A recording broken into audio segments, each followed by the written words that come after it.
గత సంవత్సరంలో వచ్చిన అవకాశాలని చేతులారా పోగొట్టుకున్నాను ప్రభువా. ఇక నా జీవితంలో రాదేమో ప్రభువా.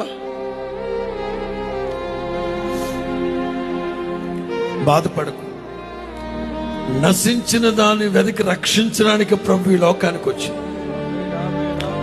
నువ్వు ఏ అవకాశాన్ని అయితే పోగొట్టుకున్నావో, ఏ అవకాశాన్ని అయితే జార విడుచుకున్నావో, నా ప్రభువు తీసుకొచ్చి నీ భుజం మీద పెట్టబోతున్నా. నేను సంతోషింపు చేయబోతున్నాడు ఆయన. మనుషులు చేస్తే ఒక్క పూటకి సరిపడానే చేస్తారు.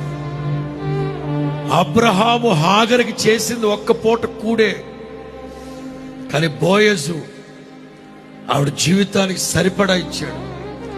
బోయజు కంటే గొప్పోడు నా ప్రభు.